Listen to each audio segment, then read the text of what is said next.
better transportation within Metro Manila. So yung to your point, 'di ba, yung lifestyle, having life after work, better work-life balance, siguro solvable yun with a better transportation system.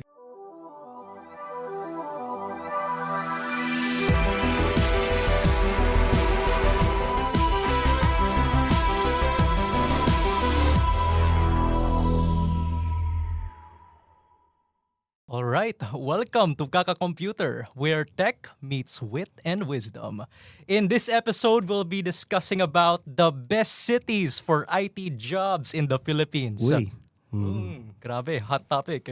So, this is where we discuss where to move for the hottest tech opportunities out there in the Philippines.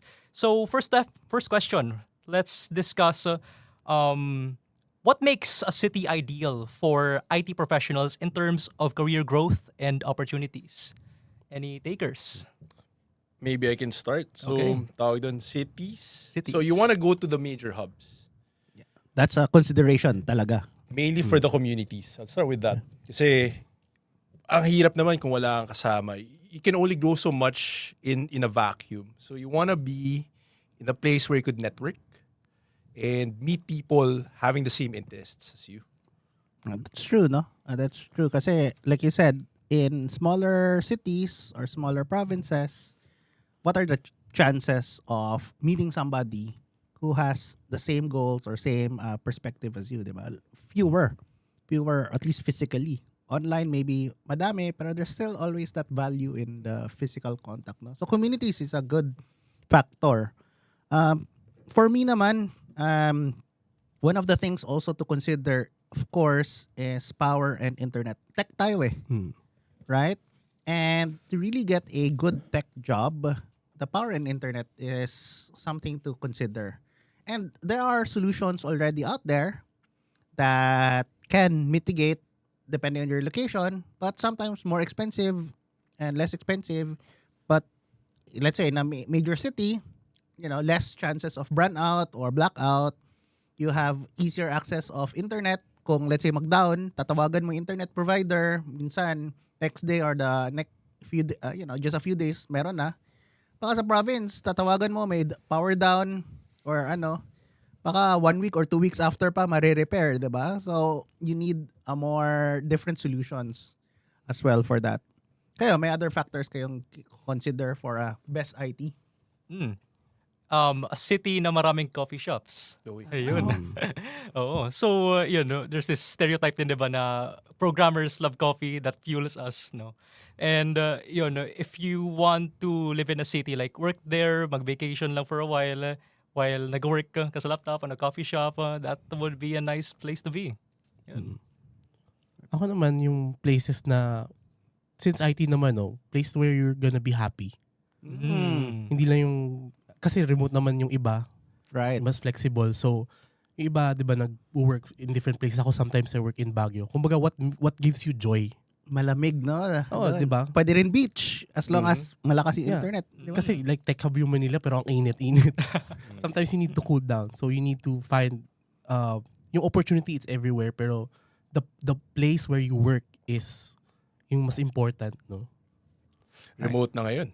Yes. So, you can find jobs basically anywhere. Basta may internet. Right. Although, I would add na looking for jobs remotely is different. No? Sometimes it's harder. Sometimes it's easier. Because I know certain employers, they still prefer, even if remote, they want to make sure that you are in one of the larger cities. Yeah.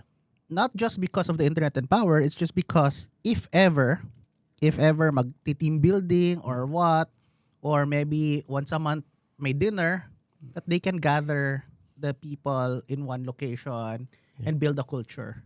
Right? Kasi kung sobrang scattered naman, medyo mahal monthly, Magastos. lilipad, gagastos, diba? So, if they know like, central area to, it's easier for people to meet. Right? Are there other hubs or nakikita nyo aside from, let's say, Metro Manila, Metro Cebu, and even Metro Davao? Right? Ano yung perspective niyo so far on these three major ones? And meron ba tayong na-miss? when it comes to Davao, parang it's in a resurgence eh. Sobrang grabe na yung active ng mga community ngayon. If you're going to Davao right now, parang every month may available dyan na, na meet up sa any community. So, if you're looking for meetups sa mga tech communities and chat with like-minded individuals, nandiyan yan sa Davao, hindi yan mawawala. As for the rest of Mindanao, meron namang CDO. Other places like that. Maraming active din na communities there. There's a Python user group there. Meron ding DevCon. Ganun. Right. In sa Luzon, no, meron tayo sa Pampanga. Surprisingly, we have parang companies there na nag-outsource ng mga IT talents. And marami rin from great schools like yung sa may mga colleges doon na IT talaga na doon talaga sila nag-outsource kasi ang dami ring IT professionals and students doon. So, active din doon actually. May parang sa region, di ko sure region 3 ba yan? Yung parang letter C, sorry na region, yung Bicol region actually, may nakikita din ako. Ang dami ding very good posts, sa Facebook nakikita ko post, like activity nila, parang, there's always a IT seminar or IT event in these cities, no? I wanna visit there sometimes, maybe, in the future, just to see bakit parang ang dami lang activity there? What's going on there? Especially yung previous episode natin ang crypto ata, madaming crypto doon, no? And blockchain. There seems to be something there din in other areas. Parang may specialty pa nga sila eh. Right? So hindi lang talaga to metros ang strong, no? The other rest of the country is also really good. As long as there are certain factors, yung parang base na makover mo, internet power, happiness, Essentials. As someone hiring, usually pag may good university doon, Yes. merong hub. Yeah, parang the one in Bacolod, merong parang Lasal doon. So, ang dami dong outsourcing companies na of different types, may for IT, for recruitment, ganun. Yeah, actually may startup kabatch namin dati from Kickstart Ventures in Bago, which is in the Bacolod area, Bago Sphere, no? And they've been growing the BPO sector there. No? So it's very strong tech/BPO in Bacolod because, like you said, there are certain universities that have the size and capability to provide for local talent. And speaking of universities, no, yung ibang universities meron silang parang mga incubators. So yung mga IT professionals can also work on mga startups as well. Like meron sa Cagayan, meron in yun nga, in Mindanao, ang daming incubators as well. Na marami ding founders, maraming IT professionals that they can work na tech related in their cities actually. Very interesting. Right, Yeah. right, no? And in a sense, baka in some of these other cities mas balance pa nga ang work-life balance. Ilang parang mas available, no? If you're looking for that. Like you said, maybe after work, you wanna hang out, open air, fresh air. Kasi may kilala ko, lumipat siya dito Metro Manila. Medyo parang yung skin niya, medyo ganyan. Tapos parang sabi niya sa akin, parang bro, parang yung hair ko ata, parang stress na stress, ganyan, no? When I compare it dun sa Los Baños, no? Dun, grabe, nakaka-gym pa siya, ganyan. Tapos sa gabi, parang hangout sa bar, ganyan. Pero dito daw, sa Metro Manila, parang ang hirap daw dito. No? Commute pa lang, hirap. If you're driving, even harder. Right, no? So, sabi niya parang, baka better, hindi necessarily big cities is the best choice for you. May internet na. Starlink. So you can use it. Eto, like, segue lang. I have an engineer who's based in Negros. Hinire ko kasi meron siya Starlink sa bahay. So tawag doon, wala na. Kahit walang fiber, basta may internet, you're good.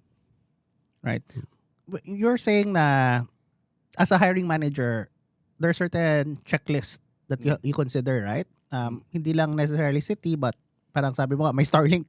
Ako nga, baka ma-hire ko yun just because of Starlink. Hindi, wala na skills. Uy, pumili ka because of Starlink. Sige. Para lang ma-try na. Pero ano yung checklist na yun when you hire? Power, at least, kailangan stable yung electricity kasi hindi naman pwedeng nagro-rotate yung brownouts. Pangalawa yung internet speed. So kahit may Starlink ka, kung 5 megabits lang yung speed mo, medyo hindi siya enough to do video conferencing. So kailangan enough at least. Tapos hindi naglalag. And then after that, usually skills na attitude and other things. Pero ngayon, location, basta may internet ka, power, you're good. Right. I think it's time to thank our sponsor naman, no? So White Cloak Technologies is a custom software development company. They build mobile and web applications. They work with leading brands in banking and real estate. Visit their website at www.whitecloak.com to know more.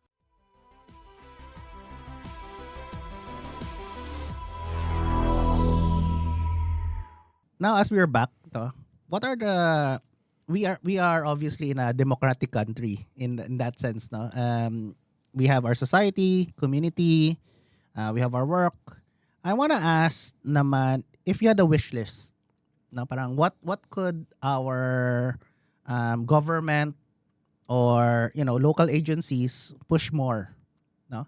What would you want?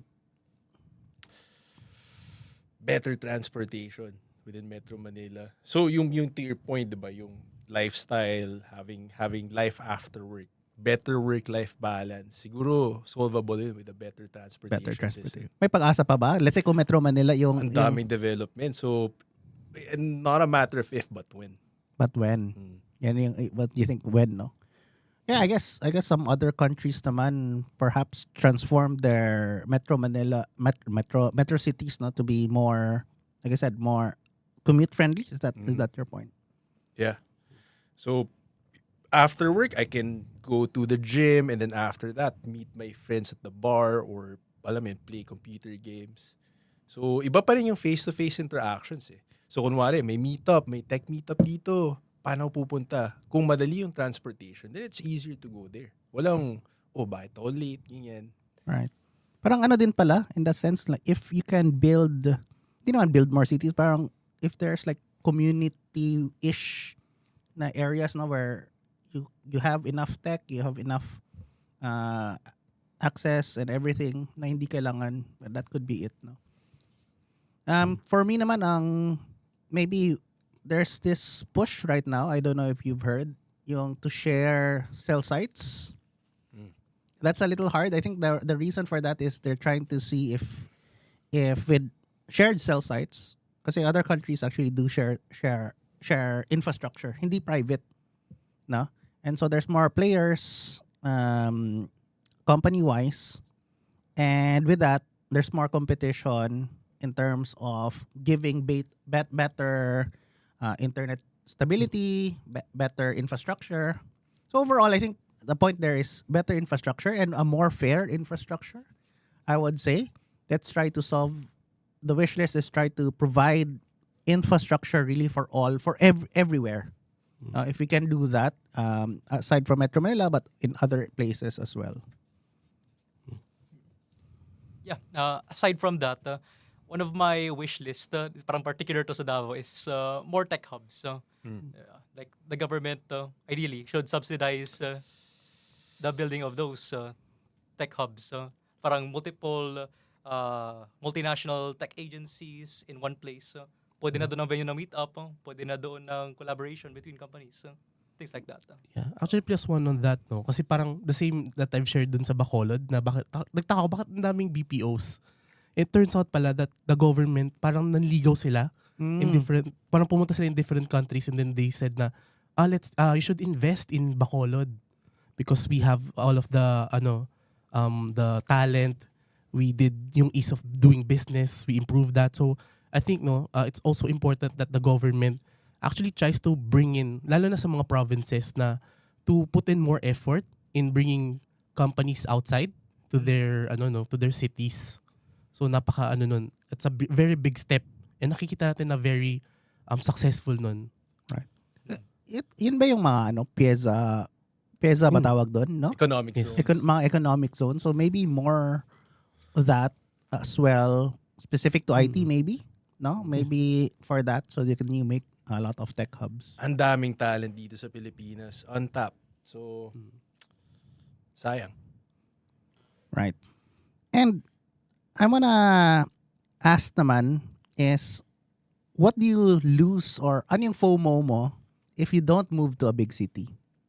Like, meron ka bang, yeah, you might be well paid, you have stable internet, more or less kasi may Starlink or may power generator ka na, kanyan. Kasi ako, masasabi ko, you should at least try once.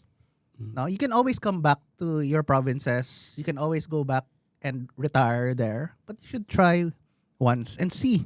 Kasi you might be surprised, right? Na you might actually like it better, or you find that, when you parang ladder step.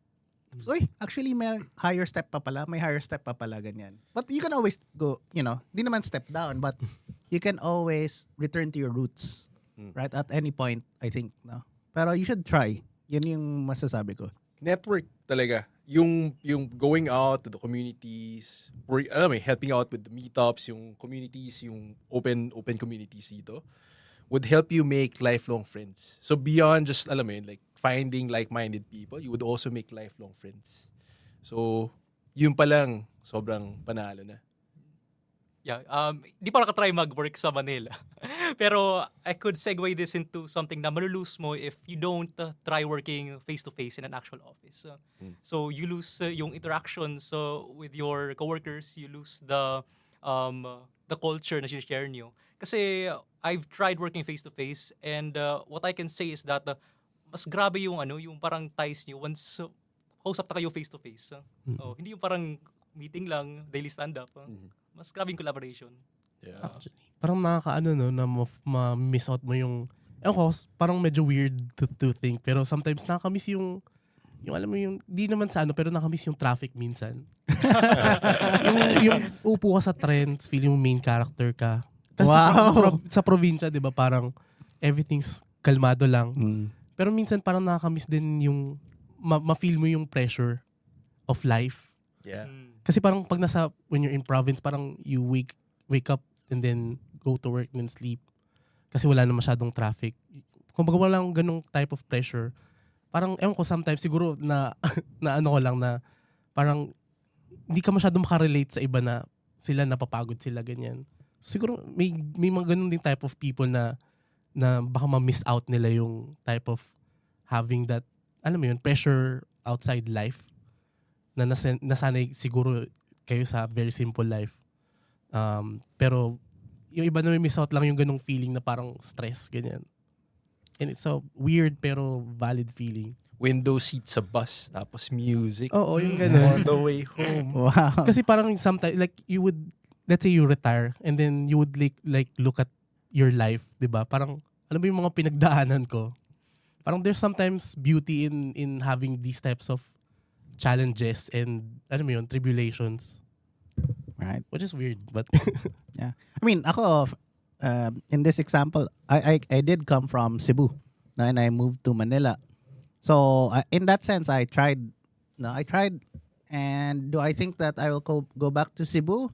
Maybe in the future, maybe at retirement, maybe I'll build a community there once I retire. But I've also found home na in Metro Manila. No? I did ask myself, should I try also Singapore, Australia, US? But I found my ground na. Parang maybe I'm now too old to find other grounds. Although hindi naman, I also know other people who are like 40s, 50 that moved out pa rin. But ako I'm good na. No? But I tried. At least that's what I want to share here is try. No? Find the best place for you.